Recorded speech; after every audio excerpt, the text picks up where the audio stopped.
화요일 오후 동네 문화센터 힙합 댄스 교실. 68배 김지민 씨가 스피커에서 흘러나오는 비트에 맞춰 팔을 크게 휘저으며 스텝을 밟습니다. 옆에 있던 20대 수강생이 놀란 얼굴로 묻습니다. 선생님, 정말 연세가 그렇게 되세요? 동작이 저희보다 더 자유로우세요. 지민 씨는 그저 웃으며 스텝을 계속할 뿐입니다. 이상한 건 그녀의 얼굴에 나이가 느껴지지 않는다는 게 아니라 몸을 움직이는 방식 자체가 마치 아이처럼 거침없다는 점입니다. 혹시 당신 주변에도 나이보다 훨씬 젊어 보이는 사람이 있지 않나요? 그 비밀이 무엇인지 오늘 심리학과 뇌과학의 눈으로 끝까지 함께 짚어볼게요.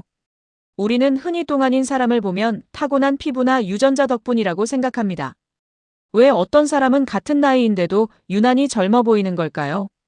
물론 유전과 생활 습관도 영향을 미치지만 심리학자들이 더 오래 주목해온 것은 얼굴의 주름이 아니라 마음이 얼마나 놀이를 계속하고 있는가입니다. 하버드 대학교 심리학자 앨런 랭어는 1981년 70대 노인들을 20년 전 시대처럼 꾸민 공간에서 일주일간 지내게 하는 실험을 진행했습니다. 노인들이 마치 그 시절로 돌아간 듯 생활하자 악력과 시력, 자세까지 실제로 개선되는 결과가 나타났습니다. 몸이 아니라 마음이 먼저 젊어질 자리를 내어주자 몸이 그 뒤를 따라간 것입니다. 그렇다면 마음이 젊어진다는 건 구체적으로 어떤 상태를 말하는 걸까요? 스위스의 정신분석학자 칼 융은 인간의 정신 안에 평생 사라지지 않는 아이의 원형이 존재한다고 보았습니다. 그는 새로운 것을 만들어내는 힘은 이성적 사고가 아니라 놀이의 본능에서 나온다고 설명하며 나이가 들어서도 이 놀이의 감각을 잃지 않는 것이 정신의 성숙, 즉 개성화 과정에서 중요하다고 강조했습니다. 융에게 젊음이란 피부의 문제가 아니라 아직 낯선 것을 향해 손을 뻗을 수 있는가의 문제였던 셈입니다. 그가 말한 이 아이의 원형은 유치함과는 다릅니다. 오히려 결과를 계산하지 않고 순수한 호기심만으로 무언가에 몰입할 수 있는 능력에 가깝습니다. 융 자신도 말년에 돌집을 손수짓고 조각을 하며 이 놀이의 감각을 스스로 지켜냈다고 알려져 있습니다. 그런데 이 놀이의 감각은 왜 나이가 들수록 쉽게 사라지는 걸까요? 그 근원을 따라가 보면 우리는 성장하면서 실수를 두려워하고 예측 가능한 익숙함 속에 머무는 법을 배웁니다. 서투른 모습을 보이는 게 부끄럽다는 감정이 쌓이면서 새로운 것을 시도하는 대신 이미 잘하는 것만 반복하게 되는 것이죠. 결국 얼굴에 주름이 늘어서 나이 들어 보이는 게 아니라 낯선 것 앞에서 몸과 마음이 굳어버리는 것이 진짜 노화의 정체에 가깝습니다. 여기서 많은 분들이 오해하는 지점이 있습니다. 동안인 사람을 보면 성격이 원래 밝고 긍정적이라서 그렇다고 생각하기 쉽지만 사실은 정반대에 가깝습니다. 성격보다 중요한 건 얼마나 자주 새로운 자극을 몸과 뇌에 주는가입니다.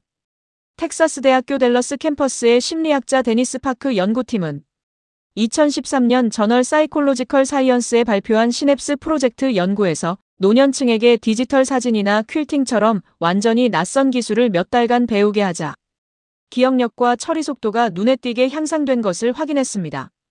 반면 익숙한 취미를 즐기기만 한 집단에서는 별다른 변화가 없었습니다. 이 사실을 알고 나면 지금까지 저 사람은 원래 젊은 기운을 타고났나 보다라고 여기던 시선이 조금 달라지실 거예요. 실은 타고난 젊음이 아니라 서툰 모습을 감수하고 낯선 걸 계속 시도해온 하루하루가 쌓인 결과였다는 걸 알게 되니까요. 내가 지금 무언가를 시작하기에 너무 늦었다고 느꼈다면 그건 나이 때문이 아니라 그저 오래 쉬었던 놀이의 감각을 다시 켜지 않았을 뿐입니다.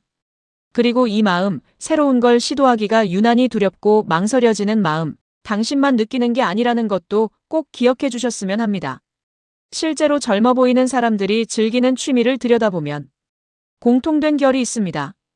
낯선 언어를 더듬더듬 배우며 아이처럼 실수하는 사람, 손으로 흙을 빚거나 그림을 그리며 서툰 결과물에도 웃을 수 있는 사람, 독일 신경퇴행성 질환센터의 카트린 레펠트 연구팀이 2017년 발표한 연구에서처럼 춤을 배우며 몸의 균형과 리듬을 새로 익히는 사람, 처음 보는 사람들과 대화를 나누며 낯선 관계를 맺는 사람, 그리고 아직 가보지 않은 낯선 동네를 걸으며 호기심을 따라가는 사람.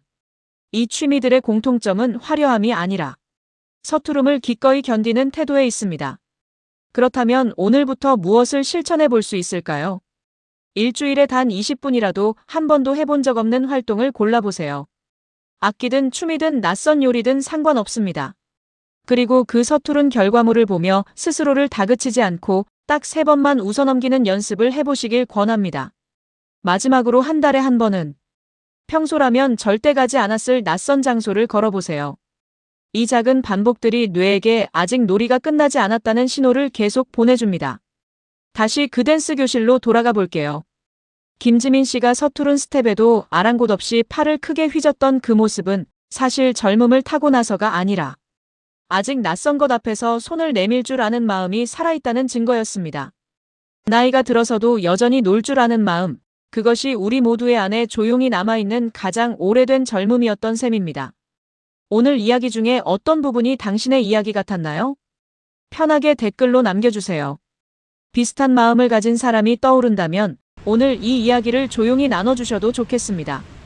더 많은 위로가 필요한 사람에게 이 채널이 닿을 수 있도록 함께 해주시면 감사하겠습니다. 오늘 당신의 마음에 조용한 행복이 스며들기를 바랍니다.